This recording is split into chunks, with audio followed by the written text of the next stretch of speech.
Good morning ho sa inyo mga kapatid. Pag-usapan natin ngayon eto ho, nakakatawa 'to kasi si Abalos 'no, yung, dating DILG secretary natin. Abay meron ho siyang basher. Ang nakakatawa ho sa basher kasi ito yung damit na inirereklamo niya. Okey, so tingnan niyo ha, tingnan niyo sabi rito ni Maem, Rabs, hindi ko na binura yung pangalan kasi totoo naman, naka-post sa wall niya yan, eh. "We traveled 6 to 7 hours from Malaybalay to Butuan City." Uy, kila Jam Magno, Butuan City. "To join the Pai Caraga Speedo Swim Series Leg 1. It's just so disappointing that a simple kids swimming competition turns political." Yun.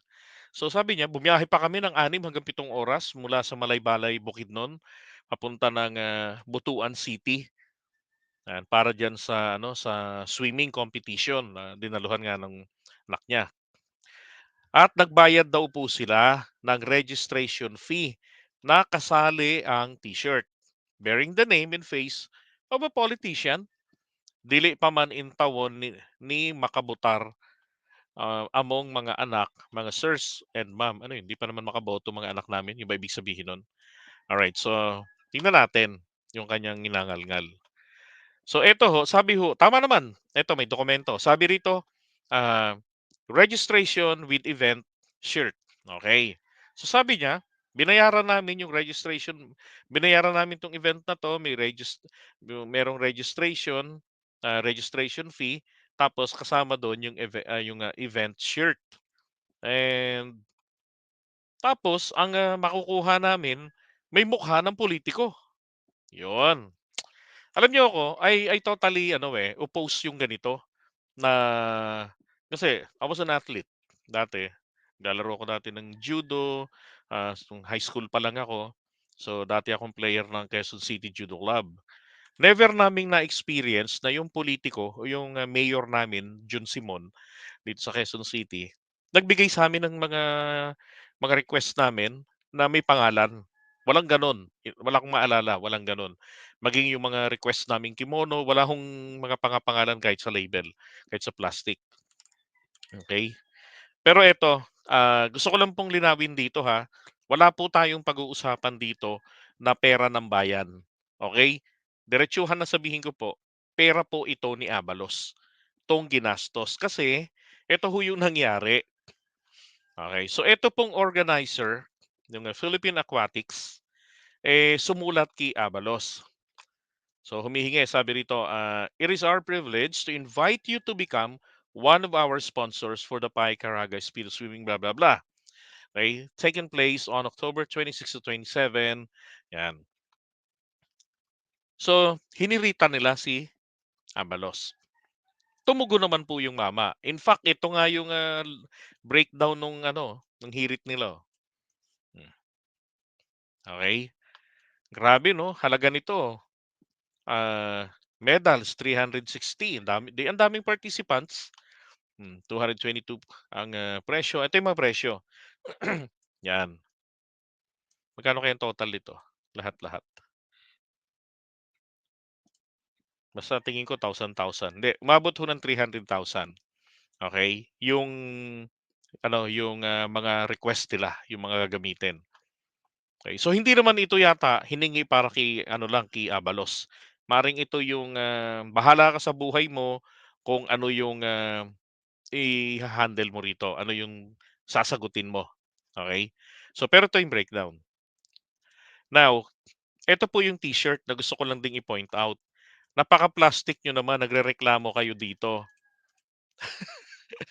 Eto sariling pera po ni Abalos, ma'am, ang ginamit niya. Okay, kandidato siya, opo. Politiko siya, matagal na ho. Okay, matagal ng abogadong politiko si Abalos. Okay. Ngayon, sabihin natin ano ba, epal ba, gano'n. Pero ang epal po kasi yung politiko, nasa posisyon, 'di ba? Tapos ibalandra yung pagmumukha niya, oh, yun po yung epal. So ngayon eto, si Bongo meron din, 'di ba? Ang pangit pa nga, eh. No, ang ganda nga ng design nung kay Abalos, oh. Nung kay Bongo ang pangit, eh. Anyway, oh, eto pa, 'di ba? Talagang may ganyan pa, oh. Senator Mr. Malasakit, yan, oh, Bongo bisyo ang magserbisyo, Ocean Pact 10. I don't know kung ano 'yan. Now, gusto ko lang din pong ipaalala sa mga magbabash, okay? Dito ho kasi kayo mapapahiya. Sinabi ho kasi nung organizer, "Your sponsorship will play a critical role in covering event expenses, including professional timing systems, awards, and necessary facilities. In return," sabi niya, uh, "your generous support, we offer significant brand visibility through prominent logo, placement on event signage, and promotional materials." So yun pong t-shirt na binigay niya ay isa ho sa mga promotional materials. Okay? Recognition in press releases and social media posts. Uh, Complimentary booth space at the event for direct engagement with attendees. Okay? So yun po. Kaya wag wag niyong masyadong dibdibin. Oh, so eto kita niyo na, ayan oh. Kasi po ito po hindi ho pinulitika. Ay may politiko, 'di ba? Kasi nga po sponsor sila eh. Oh, ito pa oh, si Bong Revilla, dalawang senador. Oh, 'di ba? So kung meron po dito tingin kong dapat na i-bash nyo, etong dalawa, Bong Revilla at saka etong si Bongo. Dahil kasi parehong nasa puwesto.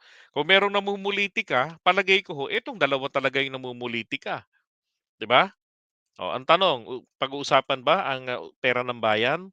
Eh, ang tanong ko naman po, yun bang binigay nilang pang-sponsor dito, di kaya pera ba talaga nila yon? O baka galing po sa budget nila yon mula sa buwis ng taong bayan, 'di ba? Etong kay Abalos, solo niya 'to, eh, gastos niya 'to, eh. Hindi na ho siya DILG secretary at hindi rin naman po katulad ko lamang na isang, maglulupa si Abalos. Mayamang tao ito noon pa, 'di ba? Matagal na rin sila diyan sa politics. Mahal na mahal sila ng mga taga Mandaluyong. Oh, 'yan. Ako naman natutuwa ako rito kasi alam niyo kung bakit? Eto nga, naglabas na ng t-shirt sabi niya. Naglabas na ng t-shirt yung organizer. 'Yan, 'di ba? Hmm. Now, sino po ba ang may problema rito? Alam niyo kung sino ang mayroong problema rito? Yung organizer. Bakit? Ha? Dapat po kasi talaga maglalabas sila ng t-shirt na ganito. Event shirt 'yan, eh, susuotin 'yan ng mga bata, 'di ba? Ngayon, supposed to be po,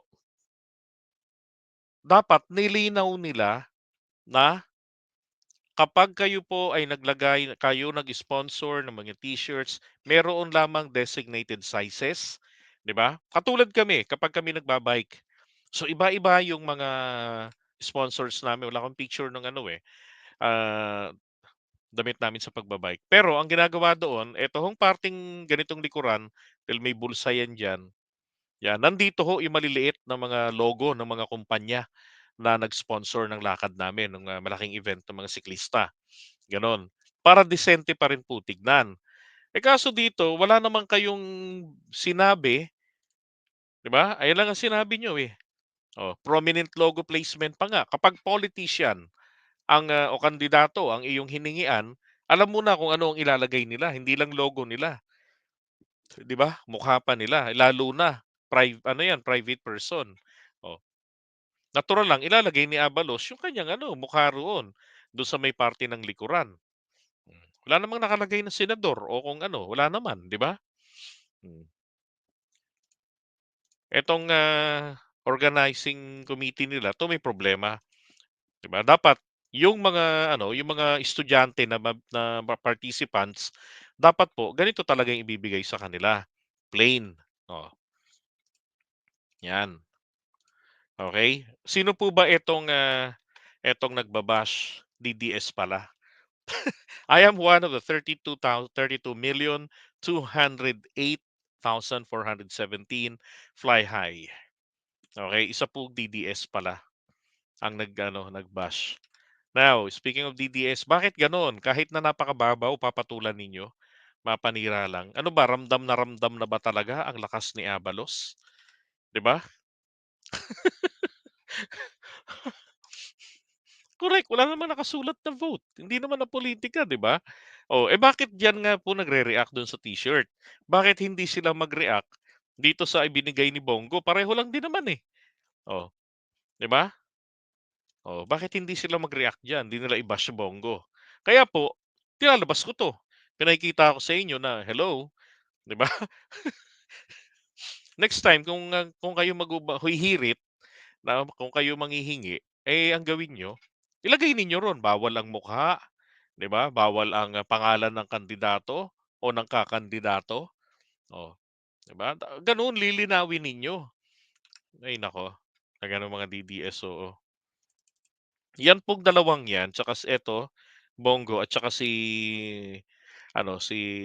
Senator Pogi, silang dalawa ho ang hindi talaga dapat nakabalandra yung pagmumukha. Tignan niyo naman nakalagay yung senator, 'di ba? 'To, ay sorry,